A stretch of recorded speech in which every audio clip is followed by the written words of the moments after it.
also a slowly climbing commodity that teams should now figure out, hey, he's really, really good. Again, Sacred Hammer into the implosion, just demolishes team fights. I'm wondering if Bren Esports really aims to choke out the tank position. In many ways, Tigreal is not really the best hero to catch out people, but it forces people to use the dash, a flicker, once you get caught out in the range of that implosion. It's like a reverse purifier. Yeah, because if you think about it, if the choke gets caught out in that circle, he'll be forced to use the Shunpo. If he uses the Shunpo, then that means it's easier to catch him. That's right. It's definitely a very important point to point out. And hitting it, of course, the next phase of the bans, we're seeing the Farsa ban, of course, something that we do see from time to time. And about the Tigreal, we do have some incredible win rates coming in, but Kaja is definitely something that we don't always see being banned away. All right.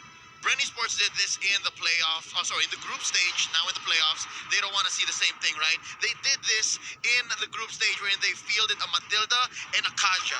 It's a greedy lineup, but if you do it fast enough, it works. They don't want that being done. They don't want to taste of their own medicine. Boy, I mean, Bren, they're going to be locking in the Boxia for themselves. The Tortoise Poisson's going to be a great ability, especially when you're up against, and I'm pretty sure that he could go into the side lane to actually deal with the Yuzong himself. It's just an absolutely super annoying matchup to deal with, but Burmese Ghouls, they're probably going to finish off their comp with most likely going to be leaning maybe towards something a little bit more tanky, so my guess would probably arguably might even be the Atlas to a certain extent.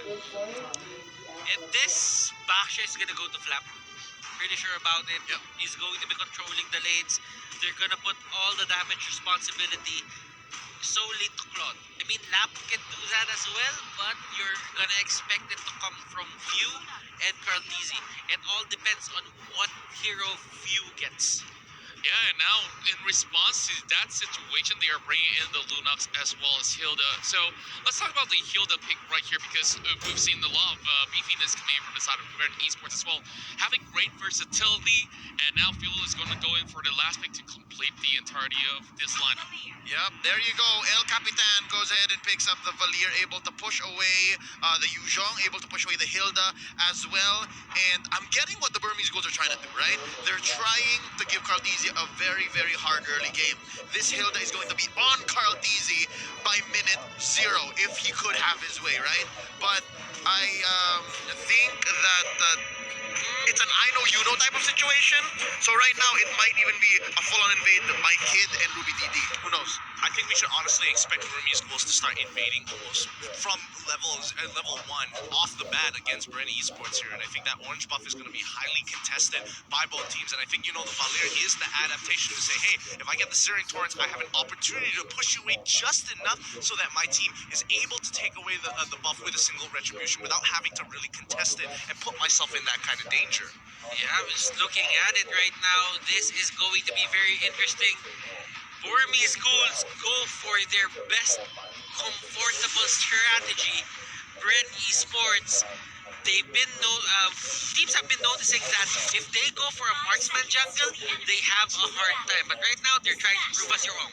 Going in towards the Land of Dawn, this is the very first game in the upper brackets, and it will be Burmese Ghouls taking out Bren Esports in game 1. Bren Esports, they are just going for this certain setup on the mid lane. They actually go for the 1-3-1, and they try to poke as much as possible. And looking at it, BG, they won't really back down. I don't think they will, and again, it's going to be a contestant for mid lane. Level 2 is always going to be, a little bit nicer when you go for these invades, but just keep your eyes on the directions of the buffs here. I think this is a purple start for Bren Esports' Carltese, and this might not be, the best position for Bren Esports, because it's actually Flaptese on the Basha jumping in. And they actually punish this. Look at that 2-man Jin Kundo, and they are forced out. Bren Esports, they hold the line. Carl here getting a free purple buff. Now, why did I say that it's not so good for Flaptese? He loses the range game here. Yes, you're a Baksha.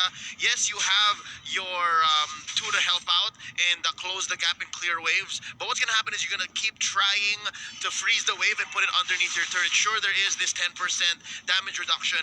But at some point, if you have rotations coming in from Ace like this, and as well from Maybe, then actually, now come to think of it, it might be a bait because Flap Easy can just roll out of here unless they rain enough damage on him, and that's exactly what they're doing here. I think this is what Flap Easy wants. I mean, this is all coordinated by Bren. They wanted to make sure, yeah, Boxia can hit level 2 down on the bot side so he can rotate down, rotate towards the purple buff. And now that, by now, in the EXP lane, level 4 on the Lapu Lapu, if they decide to go in and invade for orange, we have an even stronger force up on towards the top side in comparison to D. And they actually catch out Carl, but there is a trade that is going to be favoring the side of Burmese School's Rebo here, forced out of his lane. He tried to help, but he wasn't there in time. Oh boy, I mean, first blood already given over, but it could be more. Right now, Lusty just trying to size up his man, and as we've said, the first turtle is going to be important for this game. Burmese Schools, they take it. The question is, how much can they push this lead? I love the counterplay between Burmese School's heavy invade and then neutralized by how Flap Easy was kind of baiting the lower part of the map. And right now, it's Rebo who has to answer to Maybe and the laning Yuzhong on D. Now, the question is, how far can Burmese Schools take this advantage? It'll really come down to how much they bear down on Carteezy. And Carteezy, again, I think this is the right thing to do for him. Stick to the buff, stick to farming, and then wait for the perfect time to actually come out. And yeah, just do this, blazing the waves away, and then just rotate back into the orange, back into the purple, take your camps, and then slowly but surely, maybe in the mid game, find your power spike after your second or even your first core item. I don't Maybe know. he's here. Maybe he's here. He's trying to get Carl. Carl, will he back down? No, he won't push back to the turret. Not to the reach. But there is going to be a punish and a step in the right direction for Bren Esports if they want to stop the aggression coming out from Burmese Schools. I mean, you hate to see it, but D, he's gonna try even more here. And he tries to go for a few, but Carl will be his next target, and he really tried to go for that. Really tried to get the extra HP that comes out from killing that buff. And that is going to be another kill for the side of Burmese Schools. Salt in the wound. You take down Carl, you get his allies as well. That was what? A 2-for-1 plus the orange. And Kid is just overstaying his welcome. They're starting to cut the lanes now. Looking low, this Matilda. Nice knockup though. Lusty is going to be in trouble. Oh, he flickers out, wastes it, get destroyed by D. And Flapiezy's left alone here. It's not looking good for Brenny Sports. Flap Easy trying to defend this. Few, on the other hand, is helping him, but they will take the first turret of the game. Bren Esports here. They are falling to the pressure that is being given by the side of Burmese Schools. Turtle Cam now up, and Turtle is up. Yep, I mean, what are they going to do in this point of time? It's just been a back and forth, though. I do question that Carteezy. What the heck were you trying to do there? You knew he had the execute, kind of like, you were kind of gambling there, and I don't think moves like that is going to be beneficial in the long term, but let's see how that is going to change. Maybe getting caught out, he gets stunned. Flap really just trying to help. And as you can see, Bren Esports, they're putting a lot of their resources, putting a lot of help into just Carteezy just getting that buff. They really needed that for their side, and they're trying to make ends meet. At the end of the day, Burmese Schools, they still have the lead. It's come to the point where it's just one tank you're trying to block the way, make space for Carteezy. It's actually two. That's Flapeasy and Lusty, and right now it looks like they're going for the turtle, and they're just buying time now. Flapeasy at half health. Oh, Lusty gets blown up. Lusty can't find that break. D going for a few. Few has the flicker, and another turtle going to the side of the Burmese Schools. They really know the early game, and they're punishing Bren Esports for picking a mid-game spike hero. Oh man, they're just running them down one by one, and Brent, now that he's got to try to do something about this. Another kill! Burmese Schools!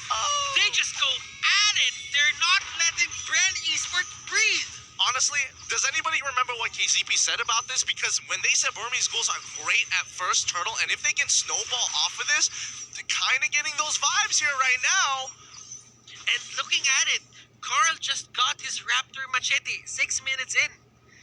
That is how annoyed, that is how delayed Carl is in terms of the items. And all it took was maybe here after picking up the blade armor, he can afford to do this. And even if he dies, I think that's worth it overall. You do have a Mount Shocker to buy some time.